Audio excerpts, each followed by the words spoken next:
alongside Inteleon. This is going to be great. So 2 decks that our viewers, if you're just now joining us, has been kind of all over the place today in our stream. Just 2 very, very powerful Pokemon here. We have Origin Form Palkia and our Arceus as well. Sort of the Arceus, I guess this is going to be Arceus Dialga Palkia that we've all seen on stream today. So this is going to be great. What do you think about this matchup, Chip? What do you think is sort of favored from these 2 decks from what you're looking at so far? Yeah, these matches really can go either way. The one thing I'll say is that Origin Form Palkia V-Star's damage output is reliant on how many Pokemon are on both players' benches. Yes. And so Diego, playing the Arceus deck, really has to be mindful about how many Pokemon he puts down, because he'll just be feeding into the subspace swell damage. If he can play this game with just 2 or 3 benched Pokemon, he's really going to be limiting the idea of what John is trying to do. All right, and here we go, getting straight into this matchup now. We're going to have a great game for you all on the stream right now. So we're starting off with Diego. We like familiar to us, that Ultra Ball, discarding 2 cards from hands, being able to search out any Pokemon from your deck. So we will see what is drawn here. I did not get to see the hands, but we assume, as we've seen from our other matchups today, optimal setups. Obviously, you want to get your draw engine going, which in both of these decks is the Inteleon line, with those Shady Dealings abilities on both the Drizzile and the Inteleon as well. Searching out those item cards, the supporters when you need them, just any trainer card you really need to get everything propelled for your first couple of turns, and even throughout the game to really clutch those last couple of cards you might need for a big play. Absolutely. Diego's certainly going to be looking for a couple of Sobbles on this turn 1. Wants to get them down to evolve into Drizziles on future turns. He'd also love to see an energy card in hand. Either the double turbo or a basic water energy would be ideal.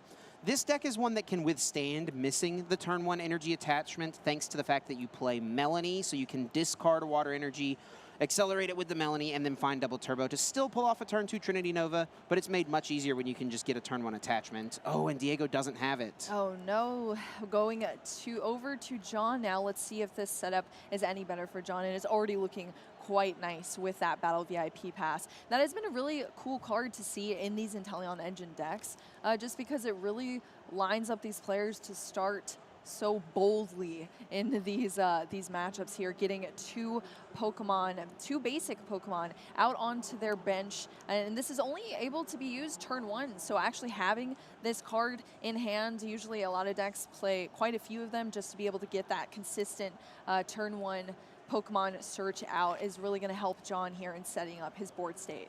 Battle VIP Pass, I think if it didn't have that first little line of text, it would maybe be one of the best cards that has ever been printed in the history of the game, because getting just basic Pokemon in play is so key. But only being able to play it, right, only being able to play it on turn 1 makes it a little bit weaker, but it is still incredibly strong, especially in decks like John's, which can have easy ways to find them through the Arita, which John is actually playing a full 4 copies of. But in this instance, it works out pretty nicely. He just opened up with a copy in his hand, didn't even have to play supporter to get it. Even if you don't play it in, obviously, the turns you can't play it on, it's still really great discard fodder for Ultra Balls, Quick Balls, everything like that. And we did see the Radiant Greninja being brought out as well with that Concealed Cards ability. Yep, uses that, draws a couple more cards, and also has a Melanie to accelerate an energy to the Origin Form Palkia. Yes. And this is a keep calling here, which is going to fill this board up with Sobbles. Yeah, which is going to be great, again, for John. So pretty optimal turn setup for John here. And we are just going to pass back over to Diego once John has finished shuffling this deck. So Diego, we'll see how the response is. Now we are going to really see if there is some recovery here from missing that turn 1 energy attachment, which is so brutal, unfortunately, to happen with this deck. But still, there are many ways you can potentially recover, as you mentioned before, Chip. Yeah, with the power of Shady Dealings and also the V-Star power, Star Birth, one of the strongest abilities ever in the game. Getting you just any 2 cards, it can be extremely easy to pull off attacks out of nowhere. And Diego's getting things started off excellently with a Shady Dealings. Let's see what he grabs. Absolutely, yeah. Kai was talking about the lizard brain power of our players, but we also have the lizard power of Inteleon. So here we go, searching through the deck for a trainer card with that Drizzile Shady Dealings. What do you think Diego's going for here, Chip? What do you think he should be looking for? Well, it's going to really depend what else is in the hand. If Diego doesn't have an out to the Arceus V-Star, I think grabbing either an Ultra Ball or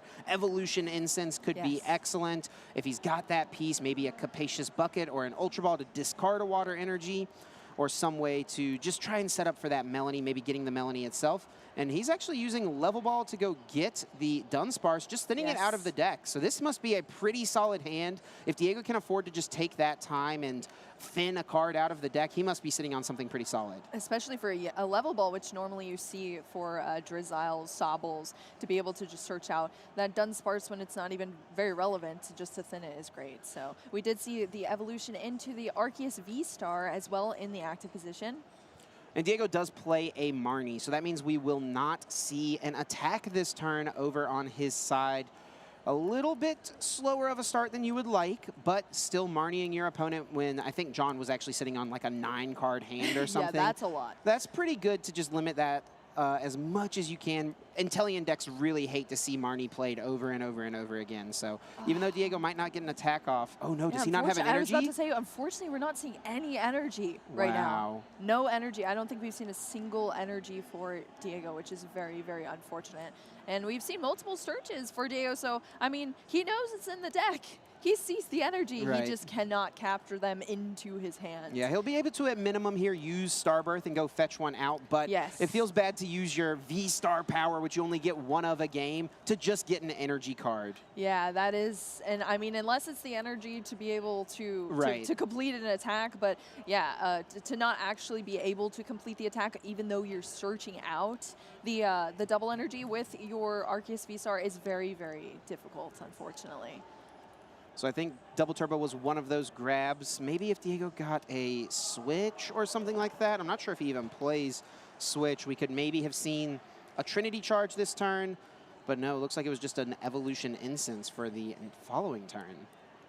There is also Sharon's Cure in hand as well, which actually could be very valuable in this matchup, especially if Diego had the Solar Star, is going to be taking damage, but could potentially recover it and deny those prize cards. So now we're over to John, starting off the turn with a Capacious Bucket, searching out 2 basic Water Energy right now and putting them into hand and then shuffling.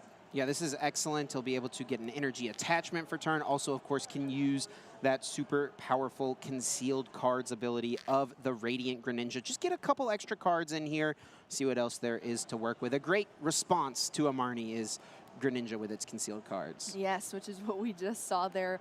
I saw a Cross Switcher, and what was the second card, Chip? Did you see that? I think it was a Tool Jammer, but already does have the second Cross Switcher in hand, so this can create a lot of plays here for John.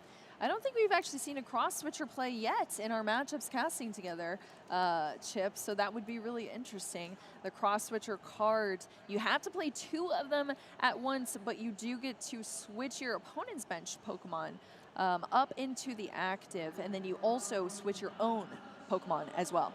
Yeah, this is an excellent card. It provides a couple of functions because it gives you a switching option, you know, which is excellent here since John can get the Sobble out of the active, and it also lets you bring something up on your opponent's side, like you mentioned. Absolutely. So we are going to see the Irida here, I believe, is what John is doing right now. I think that Level Ball has already been played. The Level Ball grabbed the Drizzile, Drizzile grabs the Irida. All these cards just kind of staying in play here. Yeah, exactly. But we'll see the Irida, which can get that V-Star, which is excellent.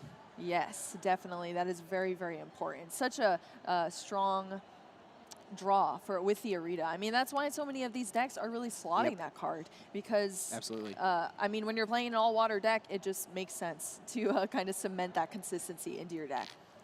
Yeah, this is a card that has been pretty heavily debated, I feel like, amongst Origin Form Palkia players. There is a group of players that are very adamantly against Irida, saying, why would I play this card when I could just play Research and get 7 new cards? I have also heard that argument before, definitely. I think a lot of people argue that it's a little bit slower, potentially. So slower and consistency are just trade-offs, I guess, you have to make there. So John, using those cross switchers to switch up that Arceus V, oh no, and we are going to see the knockout there on the Arceus V for those 2 prize cards for John. Really strong turn for John. Takes the first KO, takes 2 prizes for it. Doesn't target down any energy cards, though, so Diego will have a pretty easy time responding with a attack this turn, though he will not be able to reach for a knockout. And there's not even any low HP Pokemon, 2 prize Pokemon, I should say, on the bench for Diego to try and target down. Nothing like a Crobat or Lumineon that John had to use. He's actually sitting with a pretty clean board with a bunch of Inteleon line pieces and, of course, that Radiant Greninja. Yes, absolutely. So we did have that, that Sharon's Care was in hand for Diego, but now that there was no damage dealt onto that Arceus V-Star, there was just a clean knockout for that 2 prize cards for John, which is probably, John's probably feeling pretty good right now. I think I'd be feeling pretty good if I was in John's spot, but Diego is still very much in this. Shady Dealings here will grab the Big Charm, which is a big piece, letting Arceus Yes. V-Star get a lot bigger with how much HP it has. Yes, absolutely, that Big Charm and the level ball as well. So we will see what Diego decides to do with this hand now that those cards have been added to it. I think this is kind of where Diego's strategy is coming in. He doesn't have too many Pokemon on the bench. He's going to be able to give his Pokemon a lot more HP. Actually throwing the Big Charm on the benched Arceus, which is interesting. Maybe not thinking that there's a way for John to reach for a knockout on this active with something like the quick shooting and choice belt and all those things. Yeah, absolutely. I mean, I guess if you can't get the 1-hit knockout on the active, or maybe, I don't know, maybe Diego just saw the other Arceus V go down and doesn't want that to happen again. But still, I don't know if Big Charm will be enough for that to happen. Ooh. That's a pretty annoying card to see if you're John Avery. Yes. Yeah, having you discard one of your Sobbles, which is going to usually be a way to keep getting through the deck with your Shady Dealings ability. Yes, so not only are we going to see the discard from John to kind of limit his ability to draw cards, but we also did see the draw cards from Diego as well, helping your hand out a little bit too. So you get both that disruption to your opponent and a couple more cards for your hand too. And we are going to see the Trinity Nova there for 180 damage with that double turbo, kind of nerfing the attack a little bit. And then the 3 water energies being attached onto the benched Arceus V. Now in this position for John, what do you think is the play here, Chip? Do you think John goes for the active Arceus V or tries to take out the Arceus V on bench? It's a lot harder to get to the knockout on the one on the bench since it did get that Big Charm. So honestly, it's turned out to be a pretty great play from Diego, trying to give that a lot more HP there, while it is not become a V-Star just quite yet. Something John actually could go for this turn would be utilizing one of the techs that he plays, the Starmie V, whose attack deals 50 damage for each energy card your opponent has in play. And it is a tech for the Arceus matchup because once they have used Trinity Nova, they throw a couple of extra energies in play. Energy Spiral can deal 300 damage. Wow, you've been keeping that a secret from me with the deck list, Chip. That is awesome to see. Yes, that's Starmie V. I think we've seen it in a couple of other decks today, It's a pretty popular tech, it feels like. Yeah, I think that was just as contentious as the Arita as well in a lot of these decks. For sure. Too. People are very for it, very against it. But hey, at the end of the day, you got to feel what is comfortable or play what is comfortable for you and what do you prioritize in your play style and your gameplay. So John does top deck Arita and also has not used Star Portal yet. So if he can bump this path to the peak, he can pretty easily pull off the Starmie attack, and right away he's eyeing up the training court. Absolutely. Yeah, Star Portal being so important in these matchups to be able to also accelerate energy. So it's kind of similar to the Arceus in a way, but it's just the V-Star power instead and charging up those energies from the discard pile to be able to kind of get those another attacker lined up when you could potentially be in a rough position, which honestly, seeing right now with all that damage on the Origin form Palkia for John, we might actually see, I didn't see the path to the peak is in play currently. So that is kind of an issue here. Does have boss's orders as well as that training court he just grabbed. So maybe he's going to go for a boss play on this Arceus on the bench, try to deal with the Big Charm before it becomes a V-Star. It's a little easier to manage right now. That's really what I was wondering at the start of this turn, because exactly what you just stated, like maybe it is easier to take out as a V with a big charm on it instead of having to wait until it has even more HP. Right. So that is going to be interesting to see for John here. We did see the bump of the stadium though, so the Path to the Peak is now currently out of play in exchange for the training court, which also gets energies from discard piles as well, or discard piles, gets 1 energy from your discard pile and puts it straight back into your hand for both players here. So John's actually grabbing the Origin form Palkia V just to power up a new one on the bench. Maybe not going for a Starmie play this turn. It is something that is pretty easily return KO'd. It does only have 190 hit points, which means it goes down pretty easily to a Trinity Nova. Even though Diego does have the double turbo attached right now, he would just need some modifier like the Intellion or a Choice Belt in order to get there on the KO. So I don't know. We'll see where John goes with this. He's got a couple paths for sure. Yeah, that's what I was thinking as well. Tool Jammer being attached to the active Origin form of Palkia there, and then we are going to see the boss's orders for that Arceus V going being promoted into the active off of the boss's orders, and that is going to be quite good for John if he actually can secure this knockout on the Arceus V, even with the big charm. Yep, hitting for 220 right now, and the Tool Jammer was the key grab because now big charm not activated, dealing exactly 220. Took it right away, and exactly 220 for the knock. Wow.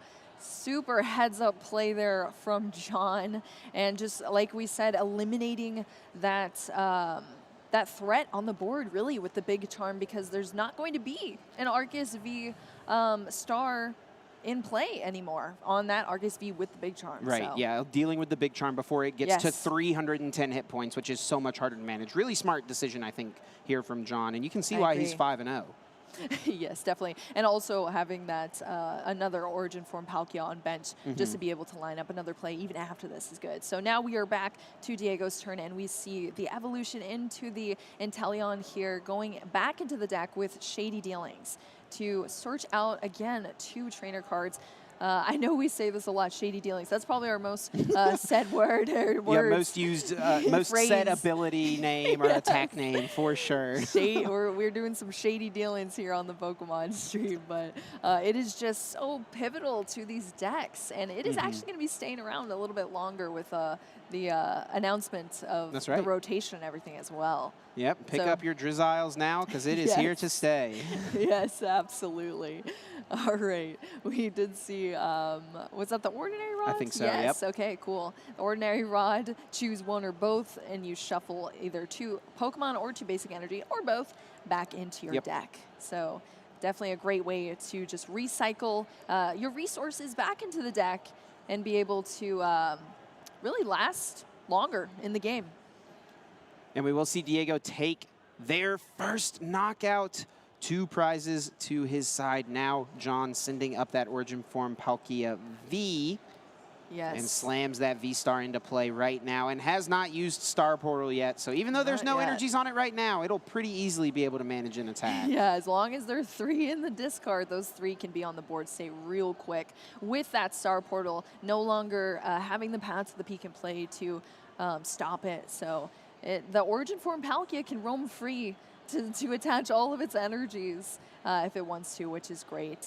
And we also, of course, still have that Radiant Greninja as well. Does Diego actually play Radiant Greninja too, Chip? Do you know that? It doesn't look like Diego has chosen to play a Radiant Pokemon in the deck right now. We haven't really seen many of the Arceus versions going with a Radiant Pokemon. I think that there is definitely an argument, though, for Greninja. It's just such a powerful card, for sure. It is, yeah, definitely.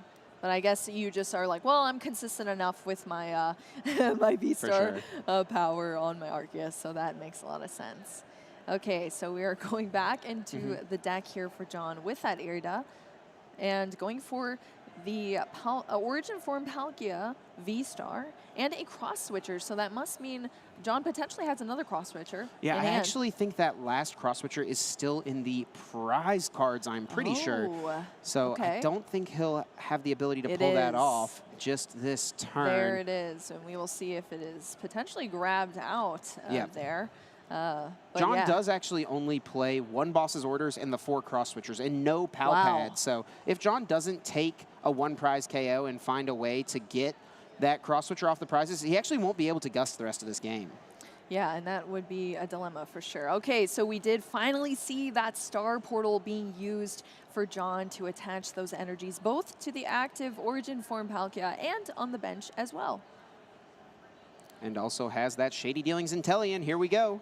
Lining up the hand with whatever he might need to, I guess the big charm right there to potentially protect the active Origin form Palkia up there, and just lining up the hand. Ooh, both tool cards there is what was selected. The choice belt and the big charm. Which one do you think's going where, Chip?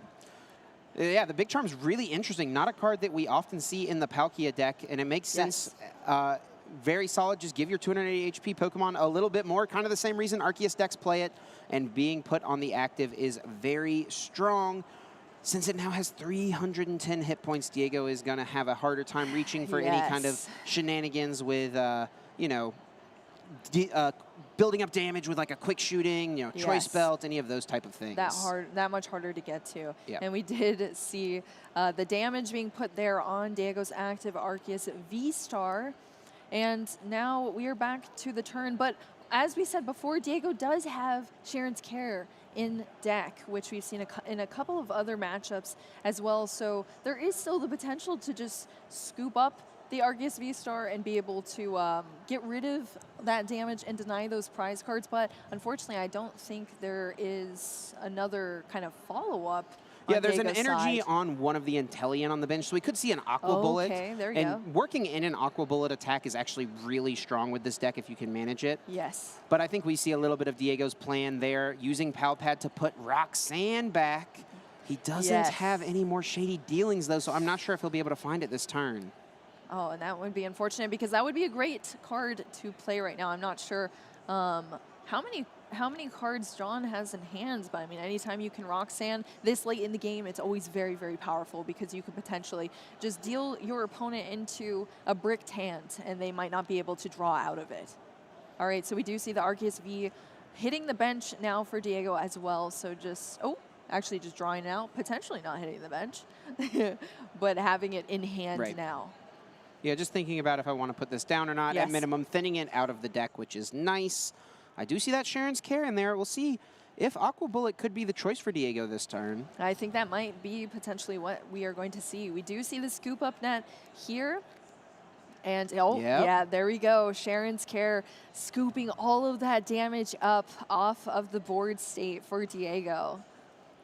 And just straight back into hand. So Sharon's Care, all of the cards attached to the Pokemon as well just go right back into your hand. So optimally, if you have another Arceus V lined up with the energy already attached, even just one energy on it, you could just potentially scoop up the active and then just re-evolve the Arceus V on bench to the V-Star and then just slap down that double turbo and then strike again. But in this instance, we are just seeing the Aqua Bullet from the Intellion here instead, which is still a solid play because then not only are you being able to deny those prize cards and still remain in the game, but you also get an attack off to get that extra damage, especially with the big charm on the Origin form Palkia as well. And Diego chose not to bench a Sobble, which keys me into a little bit of what the plan is. He wants to get a lone Arceus V-Star into the active spot that John is just not going to be able to KO. If Diego can find a scoop up net, pick up that Manaphy maybe, he would literally have no benched Pokemon, and John doesn't have a way to take that knockout.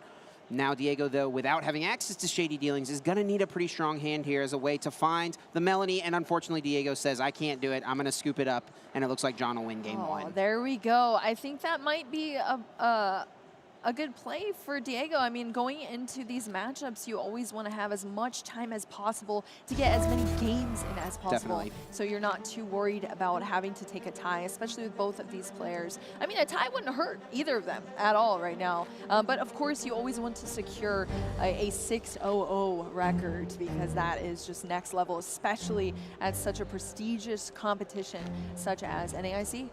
Yeah, either player would be fine, I think. You know, it's not the end of the world if you get a tie, but they definitely both want the win. Getting to 6-0 here means you only need one more match point, meaning a win or a tie, and any of the remaining 3 rounds gets you into day 2, which is pretty likely to happen, especially if you started so well.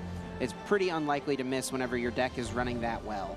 Yeah, and obviously to be able to take a win on the stream as well is probably a goal for so many of our players playing out there today in the fields. So that is definitely on the minds too. And being on stream, especially when you are a 5-0 currently, is so great. I'm sure they're both feeling fantastic about their play, their matchups today, and probably feeling good heading into a potential day 2. Absolutely. Which is so exciting. And being on the stream can actually be a lot of pressure for some players. A lot of players will get nervous and not really know how to feel going into it. But both of these players have really kept their composure, I feel like. I don't feel like I've seen too many of the nerves getting to them. No major misplays or anything like that. I feel like everyone's been playing pretty straight up. And John was able to get the victory in that first game. We see the opening cards now being drawn, getting into game 2 here very soon. Setting up for both players here. It's cool to be able to see. I know both of these decks are pretty heavily played here out on the field. So definitely. I'm sure we have our Origin Form Palkia crowd rooting on the Palkia player and the Arceus V Star players as well. So let's take a look at what is going to be prized here for Diego. What do you think, Chip? Nothing too bad. Yeah, the one ordinary rod could be annoying if you have a bad research early on, but it's one of those bottom prizes. So it's really not too big of a deal, like you mentioned.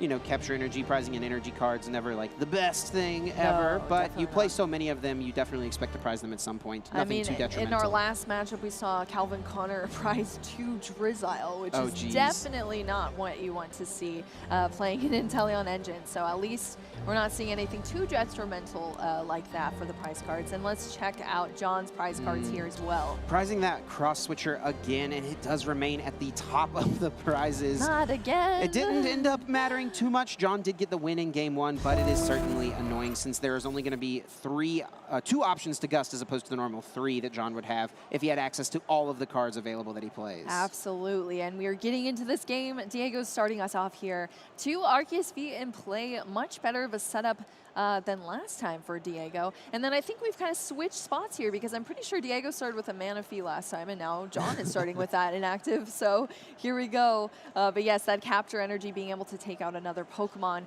onto the bench as well, another basic Pokemon. So that is really great. Yeah, and Capture Energy is just one of my absolute favorite cards in the format. Anytime I can play a deck that can utilize Capture Energy, I try to throw it in there because it is just an added benefit for something you want to do every turn anyways. You always want to attach an energy every turn if you can, so why not go get an extra Pokemon in play as well? Yeah, especially in these Inteleon Engine decks, like when you need the Pokemon to be able to kind of draw into your cards, and that is a main part of your draw engine is that Drizzile and Inteleon, so getting that Sobble out is so important. Turn 1 as well, as we said last game too. So we are going to see another level ball, or a level ball here from Diego to search out a Pokemon that is 90 HP or less. So 2 Sobbles down. Now, what do you think about keeping the bench? Like, where do you think Diego wants to keep his bench so that obviously he can still make his deck function, but also not benching too much to give John the advantage of being able to take more damage? It's a really tough game to play because you, like you said, you want to make sure your deck can still function, and for it to function, you need a lot of Pokemon in play. You need to utilize a bunch of Shady Dealings, but that'll just boost John's damage. So I think that the 3 that he's at is pretty solid if you can manage that. The problem with the board right now is that he actually just doesn't have a space for a Manaphy if he wants to keep this board this low, because John can really threaten a lot with the Radiant Greninja, Moonlight Shuriken, targeting down Sobbles before they become Inteleons. Absolutely, and being able to charge that up very quickly with the Star Portal, V-Star power as well, the ability from the Origin Form Palkia would be huge. So that could be a potential play we see in this matchup as well. But now we are on John's turn here, getting Pokemon out of the deck with a Quick Ball. We are seeing that Radiant Greninja being drawn out of the deck. And I guess we saw a Battle VIP pass as well. This is now the 2nd time that John has been able to play that, so I'm sure that he is valuing that card so much in the deck currently. Must be nice to be you, John Wanggaard. Starting with those Battle VIP pass, doesn't even have to support her for them. That's pretty great. Yeah, absolutely. John Wanggaard, feeling good about the Battle VIP currently. Well, you know what's better than 1 Battle VIP pass? 2 Battle VIP passes. Being able to arena for a 2nd one.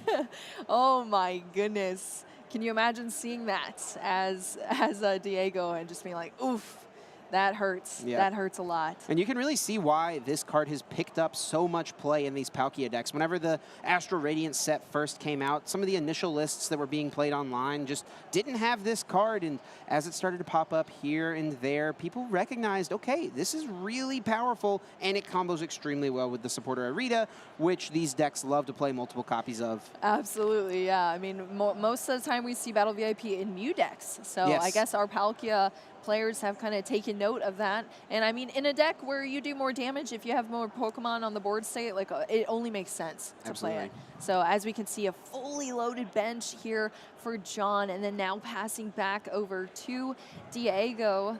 And we are seeing a level ball here for Diego to search out another Pokemon, 90 HP or less, of course. And It looks like Drizzile is probably going to be the choice here. There we go. Drizzile being evolved into right now for that Shady Dealings ability, and searching out the Avery as well. So, and I believe it is either being played or about to be played for Diego.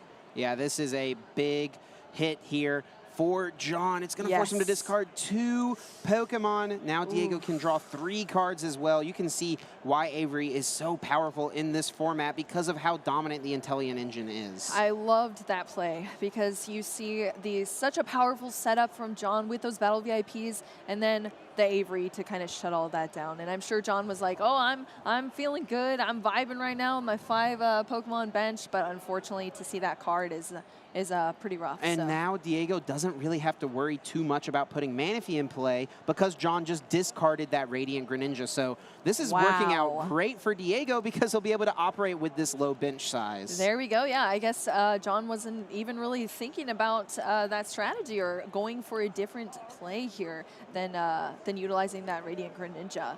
Yeah, I think he just felt like he couldn't get rid of 2 one of the Sobbles. Leaving yourself with a Palkia, a Sobble, and a Greninja, it's just not quite as strong as having access to multiple Shady Dealings. Because if that other Sobble gets knocked out, you could be in a very, very bad position, unfortunately. Definitely. So that is definitely a factor for sure. So that makes sense. Diego now having 2 Drizziles on the bench, so both of them being able to evolve next turn into Inteleons. And then we're just going to see the Trinity Nova here for that 180 damage, and then the 3 basic energies, the basic water energies, Diego's bringing out to put on that Arceus V-Star on bench. And taking, of course, that prize card off of the Manaphy knock as well. So ahead 1 prize. Look at this here in John's hand. He has the Starmie V, which is an excellent response to Trinity Nova throwing extra energies in play. And something really key to note, John did not reveal the Starmie in game number 1. If it had gotten revealed, that's possibly something Diego could have played around by getting 1 less energy out of the deck. But because it's something Diego wasn't expecting, it could be huge here for John. Absolutely, and it's the really beautiful, special art Starmie the trainer gallery. Well. Yes, the trainer gallery coming into play here. So that would definitely be huge for sure. John now having the Sobble inactive. We are going to see Evolution Incense here can grab out that Palkia. Yep. The Palkia V-Star off that Evolution Incense. He's got plenty of plays here in the hand. I think there's a Drizzile as well as another Evolution Incense. And even a Melanie to work with as well. Yeah. So really just deciding what order of operations he really wants to go with John, for this turn. He's got no shortage of options here. That is for sure. Yeah, that is a lot of choices there. I don't think there's a single card in that hand that's really unplayable. So here we go. We're going to see what John decides to do with his hand. Evolving the Drizzile in active, scoop up netting the Drizzile to be able to just evolve again on the benched Sobble and utilize that Shady Dealings ability twice.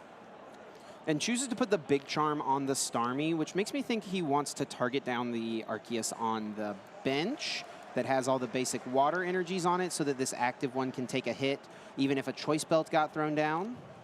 Also targeting that one down, obviously it is doing just the base 200 because there is no double turbo attached to that Arceus V-Star on bench. So it is hitting 4 more damage. So we might see that again. Yeah, I wonder, just like, does Diego even play the Choice Belt? I actually don't see it here in the list. So this Big Charm actually means that Starmie won't even be KO'd to the Arceus on the bench because there's no Choice Belt to respond to a Big Charm. That is huge. So not only do we have the beautiful Starmie, but it is going to live another day after it performs its duties here. So that is great. We are seeing the Star Portal V-Star power ability here from Origin form Palkia to take those energies out of the discard and distribute them on your board in any which way you like to your water Pokemon. Yeah, John actually only got 1 energy with that, but it is just enough. What he needed. Energy Spiral, dealing 300 damage, taking the knockout on Arceus V-Star. And how does Diego respond here? I feel like he's going to have to find quick shooting. And oh, no, there is the Choice Belt there. He just drew it for turn. Oh, no. He does have it, actually. All right, the Arceus V-Star here. Oh, it was hiding in this list. It's here. That, you know. Hey, we were just throwing you off stream, all right? Building up a little bit more suspense. Yeah, absolutely. Oh, there actually is a choice spell. There we go. So that is pretty awesome. So even with the Arceus V-Star having those 3 basic energies and not having the nerf of the damage, and then being able to have the choice belt, even with the big charm on the Starmie, being able to get that knock. It's very important. Very important. Yeah, and I wonder if John is not expecting the choice belt here because Justin Poulas's top 8 list from Milwaukee last weekend, he didn't play choice belt. So if John's been testing against that list a lot, he might be assuming that there's no way this Starmie goes down, but little does he know Diego has the belt already in hand. Yeah, you could be feeling very safe with the big charm on top of the Starmie. But here we go, Diego taking out another Avery. And if we see that being played, that is going to be rough again for John as well. Just having to make those really tough decisions on, okay, what do I take off my bench that is not going to debilitate my upcoming turns is so huge. So that was off of the Shady Dealings and Inteleon, the stage 2 there. And then we are going to see another Arceus V come down onto the bench here for Diego as well, just making sure that, okay, I need to have another attacker here lined up and be able to kind of recover from whatever happens next turn too. Although I think Diego's probably feeling like he's in a very good position here so far, especially utilizing that Avery as we just saw and drawing those extra cards into hand as well. Oh, and we're going to see, I think that was the path to the peak come out. And there's that belt. There is that belt, little surprise action. And here we go, the knockout on the Starmie V, potentially a surprise for John. As you can see, Diego waited till the last moment to play that choice belt down as well. Oftentimes, if you kind of give your opponent a little surprise factor when they're like, oh, I'm good, I'm chilling, I have a big charm, and then, uh-oh, choice belt comes out, you're knocked out, go. You know, that can often like stun your opponent, and they have to respond under even more pressure than before. And John has to go with Melanie to start with and is actually just accelerating to the benched Origin form Palkia, meaning we're going to have to see a cross-switcher play if John wants to attack this turn. And I see 0 copies of cross-switcher in this hand. Oh, no. And if this Arceus doesn't get damaged this turn or doesn't go down, it's just going to be another opportunity for Diego to take another multi-prize KO. I guess unless John can evolve this active, it's going to be 2 more prizes Diego's way. Absolutely, and if Diego ends up taking this game, it is going to be tied up with only not that much time left as well. Right. So that could potentially be a little rough, but... So John does have the Inteleon. This can grab a couple of cross-switchers, which is not too bad. Was one still in the prize cards, though, that we saw? Oh, that's right. Yeah, one is still in the prizes. I don't know if... Yeah, well, John's actually just scooping it up, it looks like. Yeah, saying, okay, I have 12 minutes here on the clock.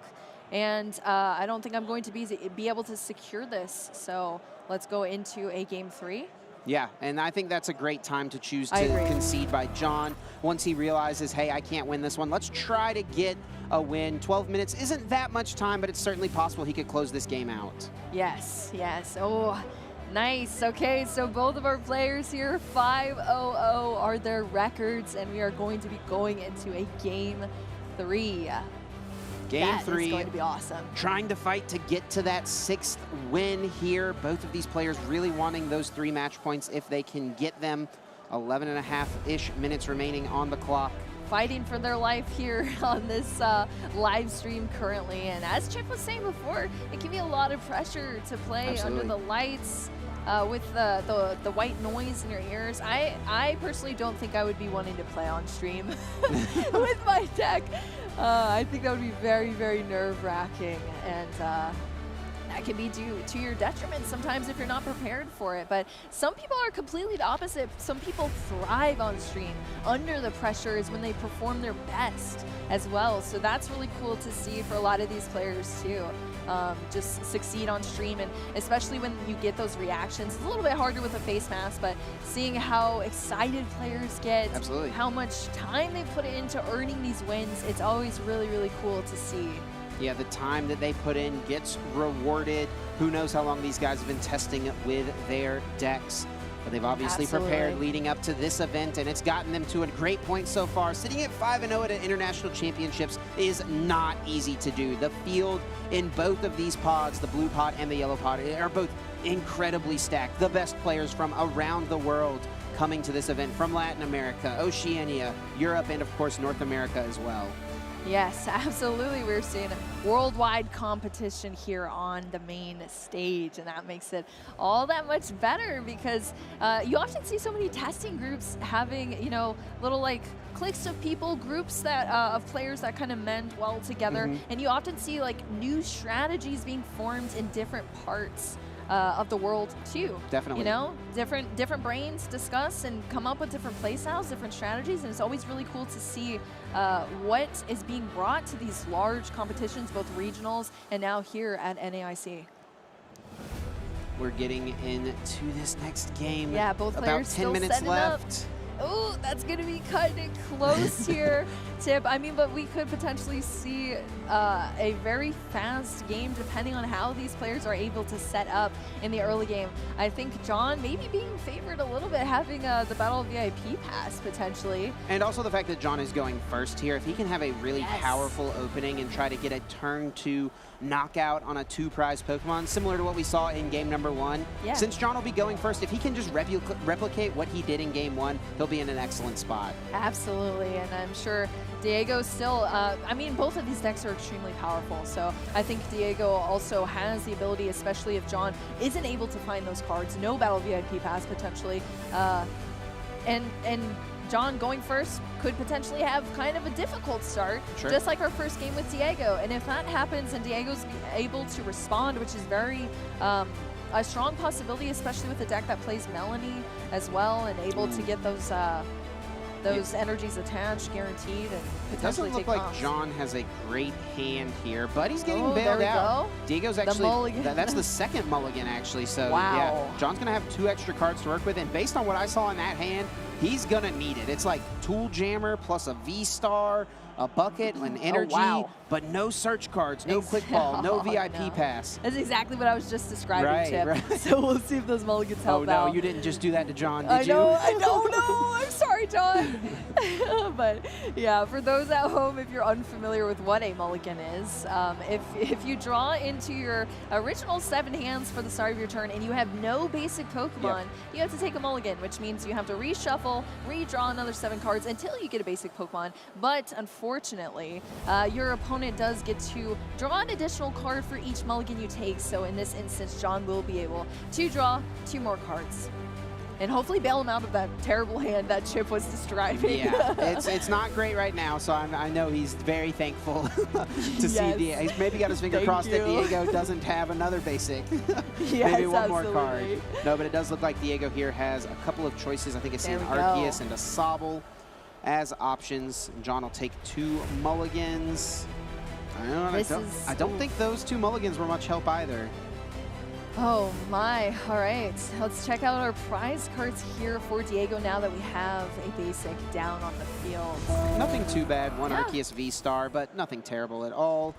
And John does top deck the Sobble. Okay, so getting a couple cards deeper into the deck thanks to the mulligans is able to at least get a Sobble down and hopefully find a Drizzile on the next turn. Yeah, and honestly, without those mulligans, if you think about it, if those were his top 2 draws without the mulligans, that may have been detrimental for John. It might have been game, yeah, honestly. that literally might have been game, especially with only 6 minutes left, too, which would be really, really hard to see. So, all right, now we are passed over to Diego, using the quick ball here to discard a card and search for a basic Pokemon out of his deck. Probably wants to eye up a Sobble here. Yeah, I think that feels safe. You know that your Arceus is definitely safe. John did not get down a Palkia V-Star, or a V, excuse me, so there's no threat of a V-Star on this coming turn. Yeah, absolutely. Well, especially when you see a Starmie V with an energy attached. That's looking a little scary for that little Sobble there. So that is good as well to maybe get some consistent Pokemon out there too. We did see the quick ball. Is that the rock sand that I see? Okay, great. So losing that one piece is a little annoying. Diego actually had to discard it in game 1 as well. It's super key in the late game, but Diego has the Pal Pad to recycle it if he needs it. Oh, okay, great. Okay, I was thinking that John is one that does not play Pal Pad. That's right, yeah. Okay, great. Awesome. So there is that potential. So I guess who knows? I've been missing stuff in these lists today, apparently. So I'm pretty sure it's not there. Well, let's go, Chip. Pick it up. All right. You need an energy drink real quick. I'm just kidding. But yeah, Diego just having that option. If the rest of his hand is really good, having the Pal Pad to be able to kind of rescue those supporters out in the late game is always an option if you need to keep the rest of your hand. A pretty weak supporter for turn being the Avery. We've seen Diego utilize it excellently in game number 2, where he was able to just discard multiple Pokemon from John's side. Right now, it was effectively just playing a Hop, and playing Hop is not very good. Yeah, that is quite unfortunate there. But, I mean, sometimes you get dealt a hand, and that's your only option, which, looking at Diego's hands, it's looking kind of rough from what I saw. And this is really interesting from John, actually just retreating into Sobble, scoop up net, discarding the energy that got put on it, and then using Melanie to get the energy accelerated onto the Starmie. A super slow beginning. There you go. Slow, but I mean, I guess it worked. So we are seeing the Hisuian Heavy Ball being played currently, but I don't think there was any Pokemon in the prize cards, so not actually being able to utilize it to replace any cards, so it just goes straight to the discard. I think John did draw into a quick ball off of the Melanie, so at minimum, that will be something that he can try to develop some sort of board presence. I mean, at least the Melanie is better than an Avery that just draws you a couple cards, you know, so there's that. Just draws you a couple cards and gets you an energy, so, you know. Yeah, true. It's nicer, exactly. It's a little bit better to get you that energy on board, so that's good. All right, so the Path to the Peak was put into play as well. And then we are going to see the Capacious Bucket to search out 2 basic water energies. And then quick balling away one of those water energies to search out that Origin Form Palkia coming down onto the bench for John. And that is what John was missing last turn. Getting it a little late here. He's sitting on the V-Star in hand, so as long as that can stick around, which Diego doesn't play like Zigzagoon or anything like that, so there's no real way for the Palkia to go down. He'll be able to pull it out next turn. Absolutely, yeah. John does play Zigzagoon, but I'm pretty sure. Oh, actually, last game I think it was in the prizes. So, all right, so we're seeing the Tool Jammer being attached here to the Starmie V for John. So just disabling any potential tools on Diego's future Pokemon in the active. And then we're just seeing the 50 damage being put onto that Sobble in the active with Swift. Yep. Here on the Starmie V. And then we are going back over to Diego. Only 2 minutes left, around 2 minutes. Not too much time remaining on the clock here. It feels a little weak that, as John, that you've put 2 energies on a Pokemon V and you can't KO a 60 HP Pokemon. Yeah, that is kind of difficult, especially when that Pokemon can be just scooped back up.